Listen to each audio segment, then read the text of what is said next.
Manusia bumi hidup dalam kecemasan, ketakutan, kegentaran, kekejutan, dan situasi-situasi batin lainnya yang membuat manusia itu tidak berdaya.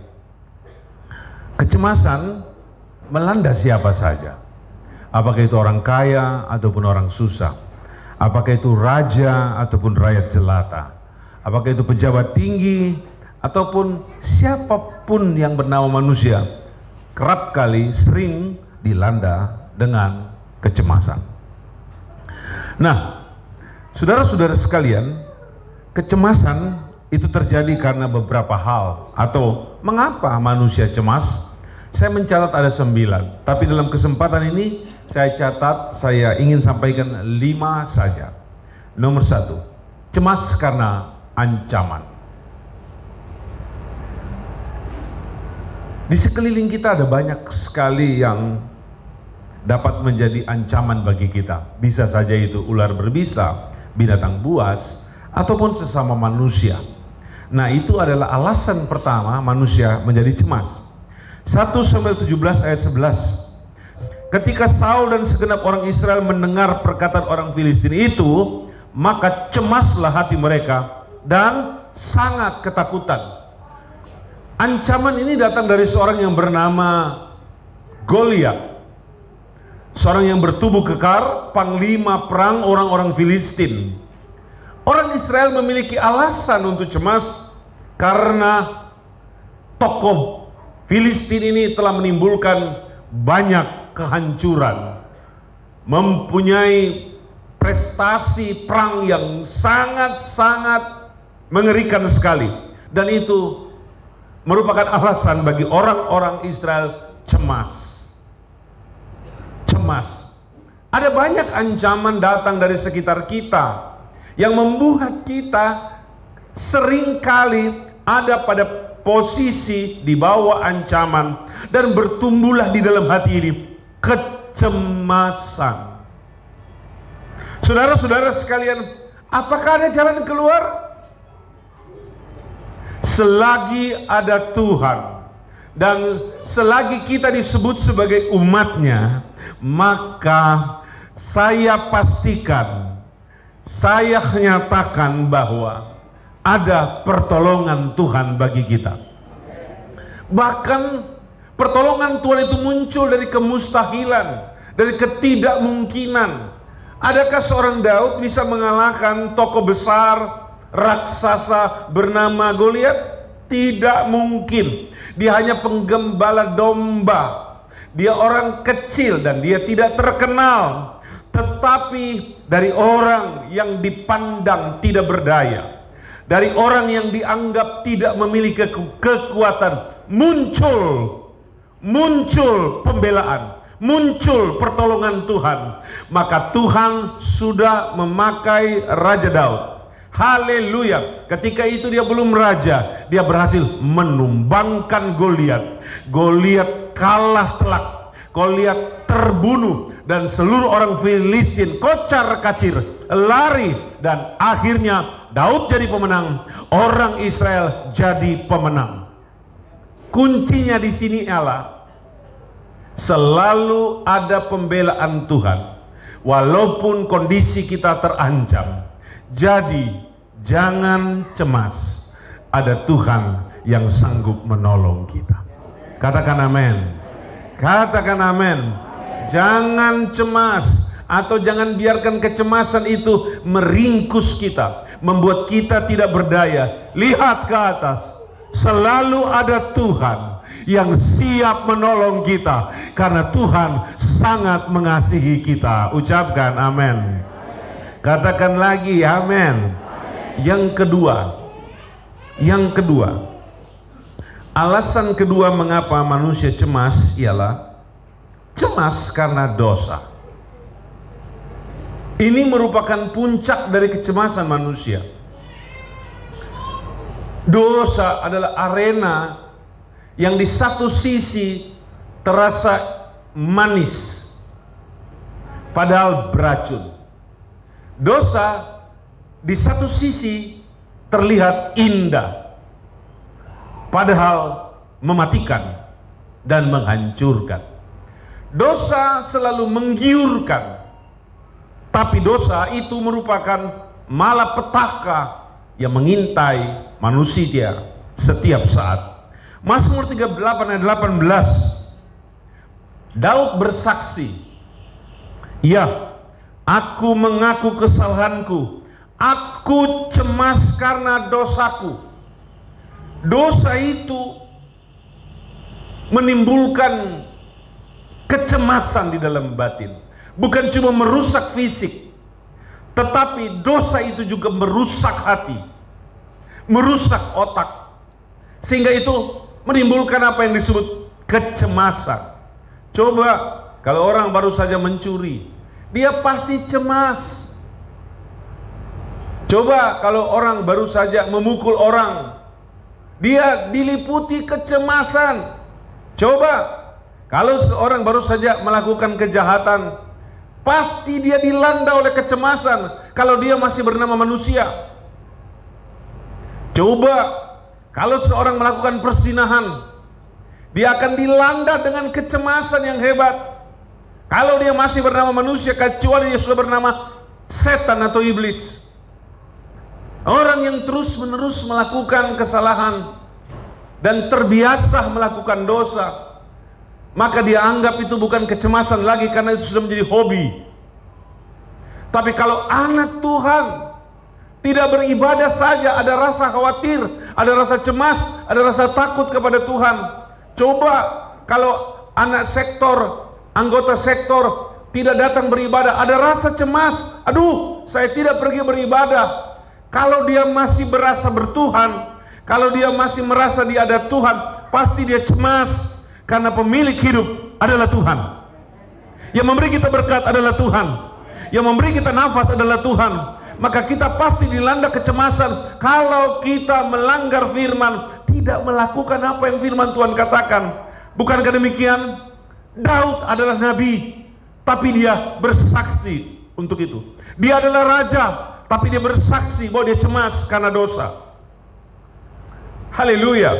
Maka mari kita bersama-sama menghindari dosa. Karena dosa kita tahu adalah lubang. Kalau kita masuk ke dalam lubang. Lubang ini bukan cuma sekedar lubang, lubang yang begitu dalam dan dalam sekali. Kalau kita terperosok di dalamnya, kita sulit untuk keluar, kita binasa di dalamnya.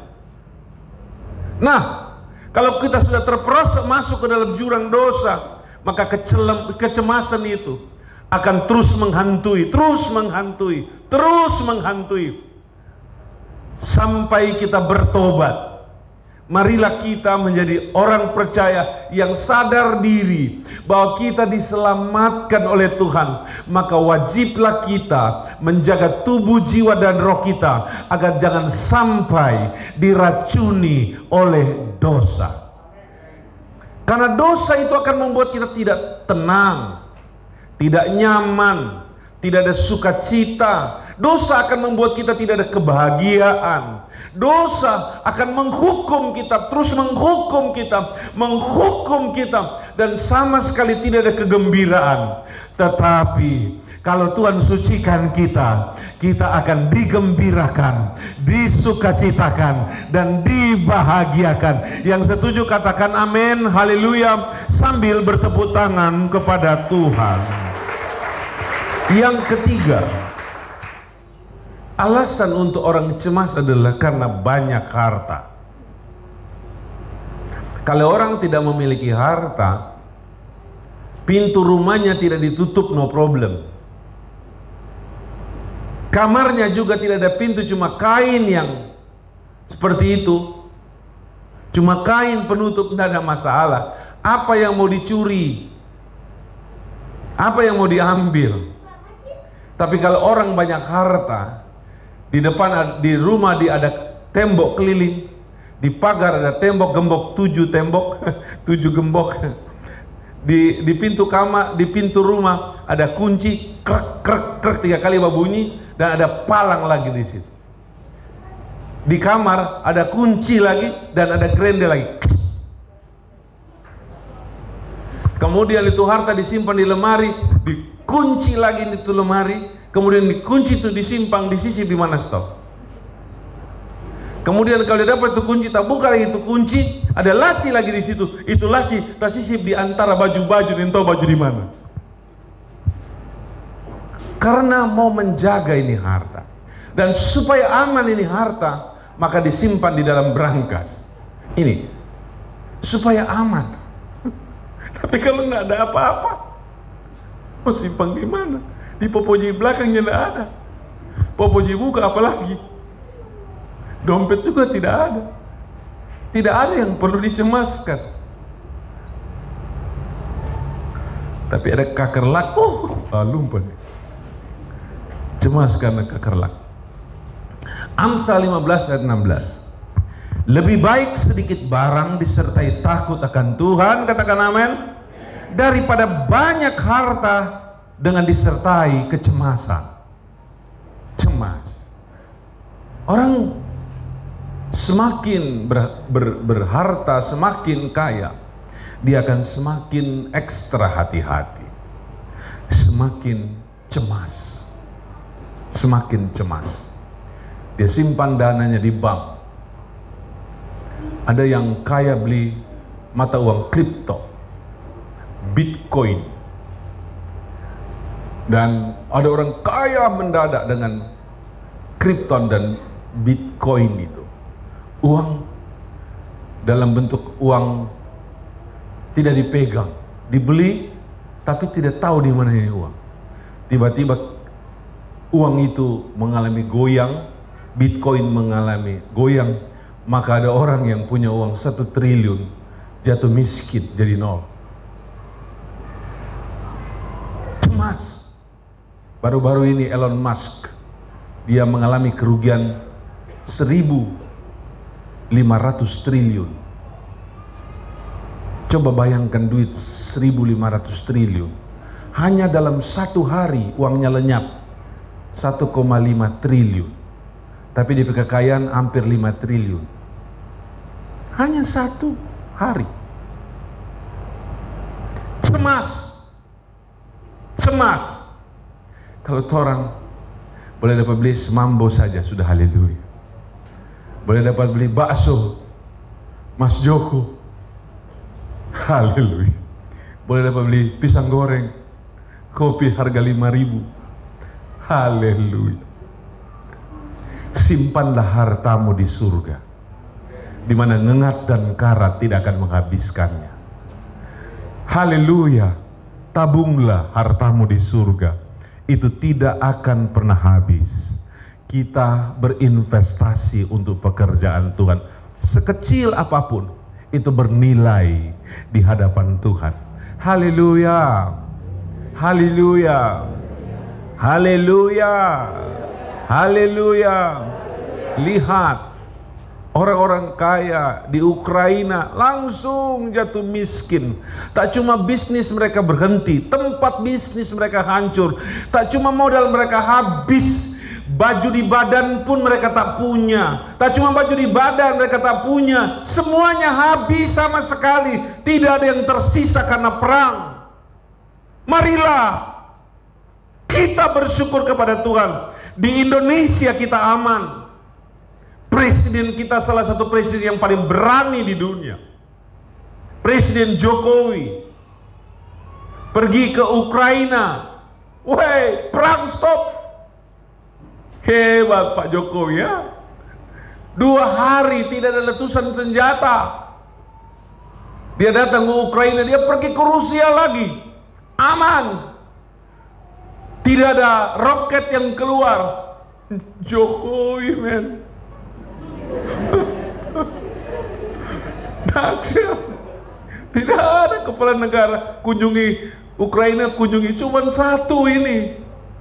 Membanggakan presiden kita bisa menghentikan perang 2 hari. Pak Jokowi PK luar, duar, meledak lagi dan hancur lagi.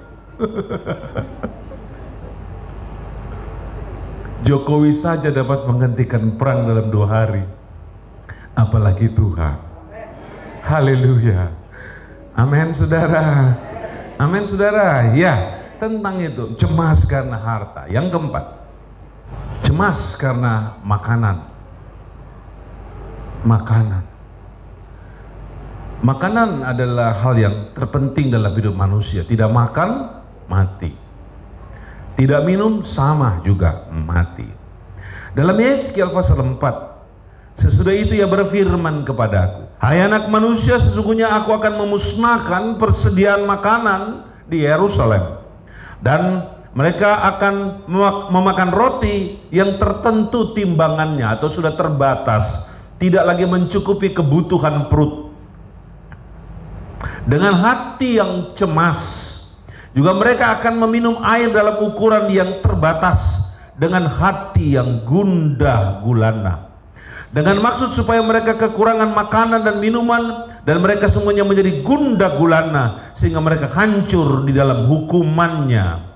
Itu tentang makanan. Ketika bahan makanan kurang, maka hati ibu-ibu cemas. Ketika dia menengok karung sudah sangat tipis dan hanya tinggal 2-3 liter, dia akan berpikir apa yang akan dimakan anak-anakku besok.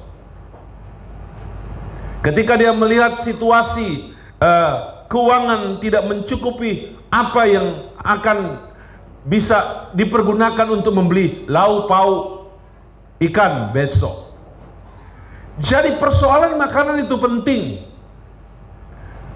Nah, sekarang sudah tahu bahwa harga makanan akibat perang 2 negara saja mengakibatkan harga makanan di Eropa, di Asia, di Amerika Serikat membumbung dan meroket tinggi, naik. Itu susah sekali makanan sekarang karena Rusia sudah diblokade, tidak bisa mengirim gandumnya ke negara-negara di dunia. Maka negara-negara di dunia kekurangan makanan. Ukraina tidak bisa keluar untuk mengeksporkan gandumnya, biji-bijiannya yang lain seperti jagung. Karena apa? Karena perang. Makanan mulai menipis. Nah, kalau dia berlangsung sampai setahun, maka kita sudah bisa bayangkan ke depan harga minyak akan meroket sampai 300 barel per barel, $300 per barel. Dan ini akan menimbulkan efek, multi efek kepada banyak sekali pengangkutan, dan itu berimbas kepada kekurangan suplai bahan makanan di seluruh dunia. Itu baru 2 negara yang berperang. Kalau NATO terlibat di dalam perang dengan Rusia, ini saya bilang perang dunia ketiga, dan kalau ini terjadi, semua mata rantai makanan akan stop. Kalau mata rantai makanan itu stop, suplai ke supermarket, ke toko dan ke warung, ke gudang-gudang tidak berjalan, maka dunia menjerit. Dunia akan teriak, dunia akan kehabisan makanan. Artinya manusia bumi akan kelaparan. Ini alasan manusia menjadi cemas.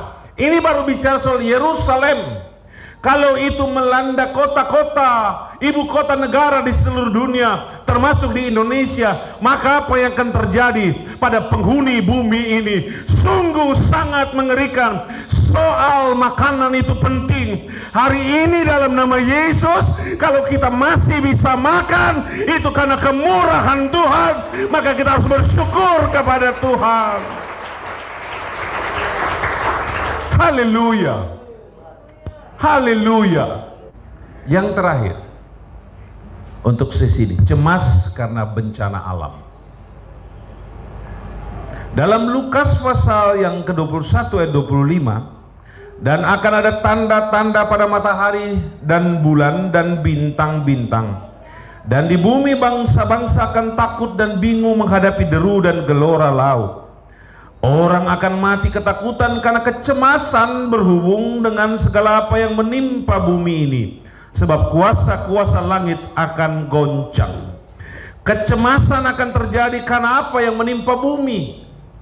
Itulah yang disebut bencana alam. Manusia bumi akrab dengan bencana alam. Kita sudah rasa apa itu namanya gempa bumi. Kita sudah rasa apa-apa yang namanya tanah longsor dan banjir. Kita sudah merasakan kekeringan. Kita sudah pernah merasakan angin puting beliung. Pokoknya semua itu udah biasa. Manusia yang tinggal di bumi biasa dengan bencana alam. Tapi tolong dengar baik-baik. Pada akhir zaman akan beda. Matahari itu akan tambah panas. Kekeringan akan tambah hebat. Hujan akan tambah lebat. Banjir akan semakin hebat. Gempa bumi akan semakin dahsyat dan lebih luar biasa. Tsunami akan semakin tinggi. Gelombang laut akan semakin besar. Baru dengar orang cemas dan ketakutan dan mati. Belum ditimpa. Bagaimana kalau ditimpa? Mungkin kita dengar Filipina akan terjadi badai yang luar biasa yang menghancurkan dan membunuh mungkin jutaan orang. Kita di sini cemas, mati mendengarkan itu.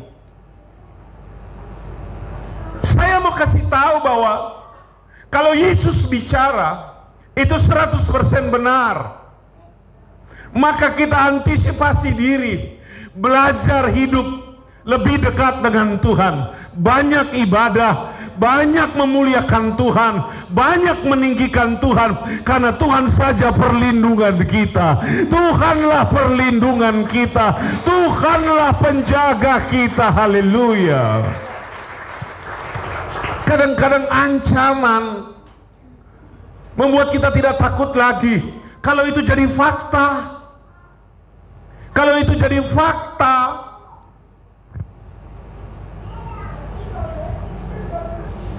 bukan cuma jembatan-jembatan yang tenggelam, hancur seperti yang di Amurang.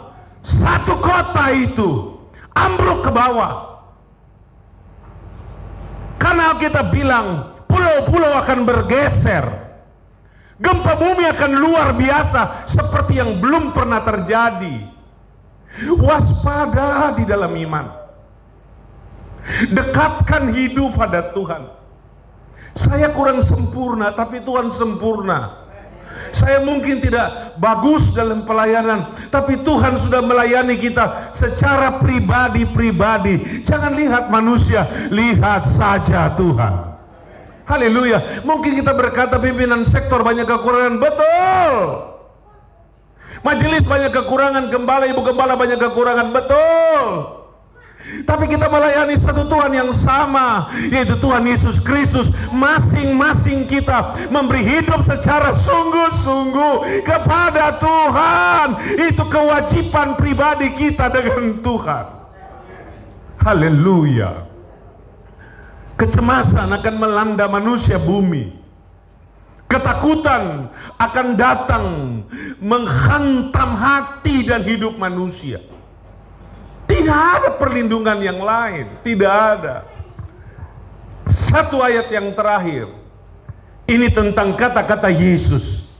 Saya harap itu menenteramkan kita semua. Haleluya.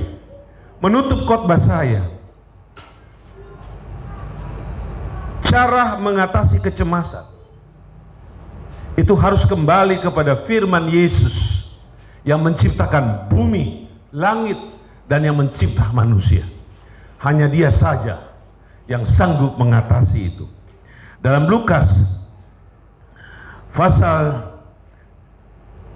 21 ayat 26, jadi jikalau kamu tidak sanggup membuat barang yang paling kecil, mengapa kamu khawatir akan hal-hal lain?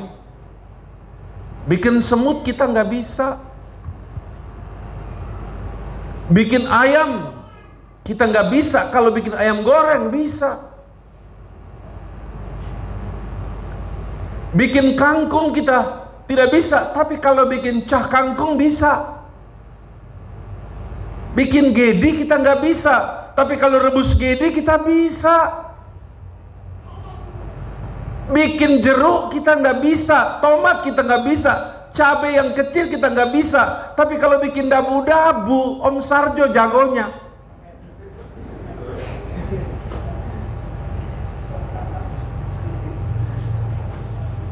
Betul tidak? Menciptakan rono kita nggak bisa.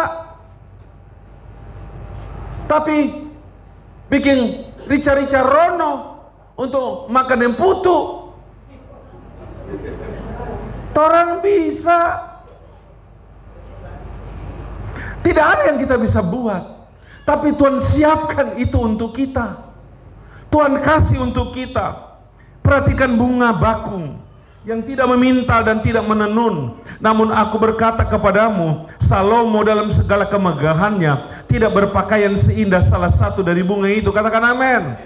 Jangan khawatir, cemas untuk apa yang kita akan pakai. Tuhan kasih for orang semua itu. Haleluya. Bikin kapas kita nggak bisa, bikin benang kita bisa. Betul tidak?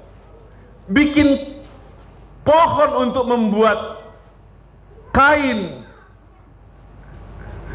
kita tidak bisa, tapi untuk membuat kain menjadi masker manusia bisa. Semua yang kita lihat sudah disiapkan oleh Tuhan. Haleluya. Jadi jika rumput di ladang yang hari ini ada dan besok dibuang ke dalam api, demikian didandani Allah, terlebih lagi kamu hai orang-orang yang kurang percaya. Bunga di padang Tuhan dandani, apalagi manusia ciptaannya.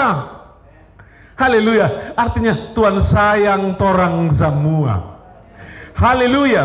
Kemudian jadi janganlah kamu mempersoalkan apa yang akan kamu makan, apa yang akan kamu minum, dan janganlah cemas hatimu. Semua itu dicari bangsa-bangsa di dunia yang tidak mengenal Allah. Akan tetapi Bapamu tahu bahwa kamu memang memerlukan semuanya itu. Haleluya. Tetapi carilah kerajaannya, maka semuanya itu akan ditambahkan kepadamu. Haleluya. Puji Tuhan. Tuhan Yesus tentramkan hati kita. Jangan cemas hatimu. Cukup itu saja. Tuhan, aku tidak mau cemas. Pasti apa yang akan kumakan hari ini dan besok Engkau siapkan. Tuhan, aku tak mau cemas. Ini soal keyakinan. Aku percaya apa yang akan kupakai besok pasti Engkau siapkan. Tuhan, aku tak mau cemas. Kebutuhan anakku dalam sekolah pasti Tuhan adakan. Tuhan, aku tak mau cemas. Modal kerja suamiku akan Tuhan kasih. Tuhan, aku tak mau cemas bahwa jalan ke depan Tuhan akan siapkan bagiku. Tuhan, aku tak mau cemas. Segala sesuatu Engkau siapkan bagiku. Tuhan, aku tak mau cemas. Masa depanku ada dalam tangan-Mu. Haleluya. Percaya saja, selama ada Tuhan, selama itu ada pembelaan, selama itu ada pertolongan. Tuhan, aku tak mau cemas, karena matahari Engkau yang atur, hujan Engkau yang atur, gempa Engkau yang atur, tsunami Engkau yang atur, gelora Engkau yang atur, angin Engkau yang atur, semua Engkau yang atur. Karena Engkau yang atur semuanya, maka aku berserah saja hanya kepadamu. Engkaulah perlindungan, Engkaulah pertolongan, Engkaulah keajaiban kami, Engkaulah yang turun tangan memberikan pembelaan kepada kami. Glory, haleluya.